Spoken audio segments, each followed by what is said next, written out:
नमस्कार। आज हम लोग वर्ण विचार के दूसरे एपिसोड के बारे में पढ़ने जा रहे हैं। तो इससे पहले अगर आप वर्ण विचार के पहले एपिसोड को नहीं पढ़े हैं तो उसको जरूर पढ़िए, क्योंकि वो पढ़ेंगे तो ये समझना आसान पड़ जाएगा। उस वीडियो का लिंक कमेंट बॉक्स में दे दिया गया है। तो हम वर्ण विचार के दूसरे एपिसोड को अब पढ़ते हैं। पहला है वर्णों की मात्राएं। इससे पहले हम लोग पहले वर्ण विचार के एपिसोड में सारी चीजें पढ़ गए थे, व्यंजन वर्ण के बारे में और स्वर वर्ण के बारे में। तो हम आज पढ़ेंगे वर्णों की मात्रा, यानी व्यंजन वर्णों के उच्चारण में जिन स्वर मूलक चिन्हों का व्यवहार होता है उन्हें वर्णों की मात्राएं कहते हैं। समझ में आ रहा है ना? यानी व्यंजन वर्ण, यानी देखिए ये क व्यंजन वर्ण है ना, ये क जो है ये व्यंजन वर्ण है ना, तो इसमें क्या इसका उपयोग हुआ या इसका या इसका या इसका या इसका, तो देखिए उपयोग हो रहा है ना, तो उसे हम क्या कहते हैं? वर्णों की मात्राएं। तो आप लोग अब वर्णों की मात्राएं के बारे में समझ गए हैं ना? बोलिए हाँ। तो देखिए अब वर्ण, ये चीज आपको समझना बहुत इम्पोर्टेंट है। वर्णों के मेल से क्या बनता है? वर्णमाला बनता है, ये सब जानते हैं। तो ये अक्षर क्यों बन रहा है? तो वर्णमाला के मेल से अक्षर बनता है, या वर्ण के मेल से अक्षर बनता है, और अक्षरों के मेल से शब्द, और शब्दों के मेल से वाक्य। ठीक है। अब हम पढ़ेंगे घोष वर्ण। ये बहुत बार एग्जाम में पूछा है, घोष वर्ण। तो देखिए घोष वर्ण हम जानेंगे किसे कहते हैं। तो देखिए ध्वनि की दृष्टि से जिन व्यंजन वर्णों के उच्चारण में स्वर तंत्रियां झंकृत होती है उसे घोष वर्ण कहते हैं। यानी जैसे ग, घ, अंग, ज, झ, य, ट, ड, ढ, अन, न, द, ड, अड़ इत्यादि सब घोष वर्ण है, क्योंकि इसमें स्वर यानी स्वर वर्ण की तंत्रियां झंकृत होती है। जैसे कि ग पढ़ेंगे, ग आ रहा है ना, घ में आ रहा है पढ़ने पर इसे ही हम कहेंगे घोष वर्ण। समझ में आ गया? अब अघोष वर्ण, ध्वनि की दृष्टि से जिन व्यंजन वर्णों के उच्चारण में स्वर तंत्रियां झंकृत नहीं होती है उसे अघोष वर्ण कहते हैं।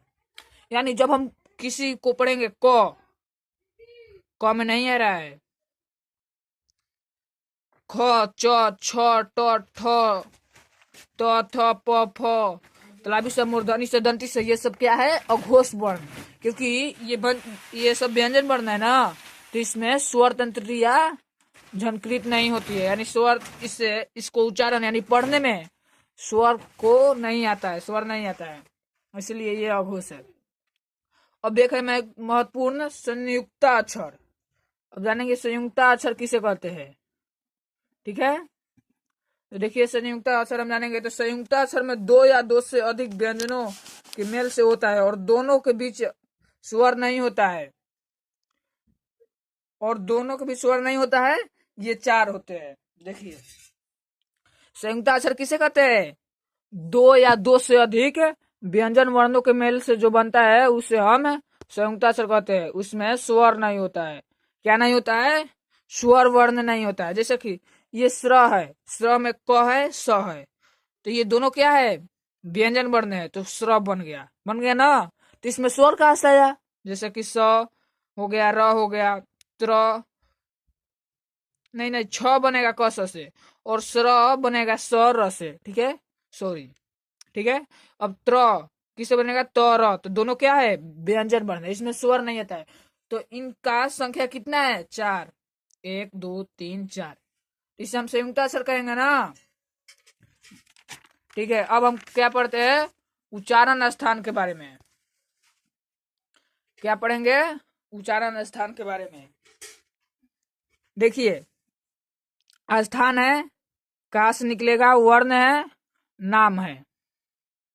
ठीक है। देखिए पहला इसको याद करना बहुत आसान तरीका है।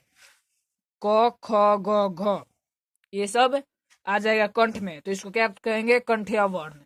क्या कहेंगे? कंठ्य वर्ण। ठीक है। अब दूसरा है च, छ, ज, झ, ये तालु से निकलता है। किससे निकलता है? तालु से, तो इसको क्या कहेंगे? तलव्य वर्ण। अब मुर्दा से निकलता है कौन? ट, ठ, ड, लास्ट वाला अक्षर किसी में नहीं निकलेगा। ठीक है ना? तो ये है मूर्धा से निकलता है। और त थ द ध दंत से निकलता है। ओष्ठ से निकलता है प फ ब भ, तो इसको ओष्ठ्य वर्ण कहेंगे। और जो दांत से निकलता है उसको दंत्य वर्ण कहेंगे। ठीक है। अब है कंठ ओष्ठ, कंठोष्ठ। एंड देखिए ओ किससे बना है? अ प्लस उ बराबर ओ होगा। ओ बराबर क्या होगा? अ प्लस उ। तो अ का उच्चारण क्या है? अ का उच्चारण स्थान, अ का उच्चारण स्थान है क। और उ का क्या है? ओष्ठ। तो कंठ है और ओष्ठ है, तो क्या हो जाएगा? कंठोष्ठ वर्ड में हो जाएगा ना। और फिर है वह दांत और ओष्ठ से निकलता है, उसे दंठोष्ठ कहते हैं। ठीक है। अब नासिका है, जैसे कि सबका लास्ट वाला अक्षर अंग, य, ड़, न, म, ये सब किससे?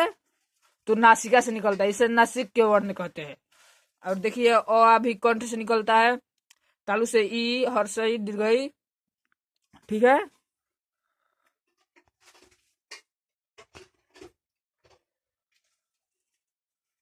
और री निकलता है मूर्धा से, दंत से ल, और स निकलता है, और ये सब तो होता है तथ तथा।